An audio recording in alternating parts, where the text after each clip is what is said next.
سال 95 بود من چند در بیمارستان دیز توبت میکردم خودم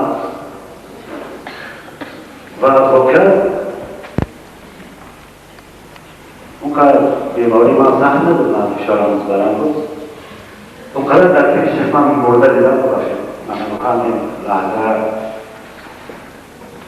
8 ماه تقنم، اما واقعا که در پیش من مرده ها رو میبودم و خیال میکنم که من هم با اونها رفتم. خودم که احساس یک لحظگی داره. از این چیز من باید آدم ترسد همیشه با همه حوادث دیده آدم روبرو باید استادگری کنند و یک غزل برای خودم گفتم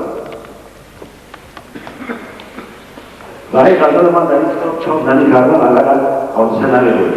همون غزلی که من خواندم گرچند شاعرای جوان اونجا بودم و در یک محفل دیگر من گوش کردم این گفت که لیلی و مجنون را بگو اکبر هدایت کرد و رفت. این غزل این بود که آن یاری دلخون را بگو لیلی هدایت کرد و رفت. علاقه از خود کردن علاقه پیشتری کردن از این غزل مثلا با هم خاطر به جای لیلی اکبر درسته نکنید اکبر یا انبر نمیدن بچه باشه. اینطور بچه ها چرمان از زنده مثلا شاید چرمان که کار آسان است. اما این غزل واقعا غزلی که باید بعدی من چاپ میشود. من مجبور شدم غزل چاپ کنم تا نگوید که من از اون بهترم. همطور هم میشه در باشستان بیان که اول فرامون کنم بندهای دیگه در تخته دیون. همطور هم میشه من مطمئن میکنم با من. صاحب خود با من دسته نیستیدن همطور میشه. این غزل همطور است که آن لعل دلخون را بگو لایق وداعت کرد و رفت. آن یار دلخون را بگو لایق وداعت کرد و رفت. طالب تهی سازم اگر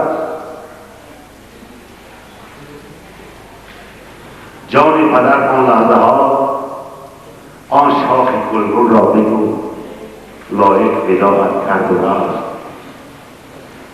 تو دیده جیهون داشتم از مرگ ارمانهای خلق رو آب جیهون را بگو لایق وداعت کرد و رفت.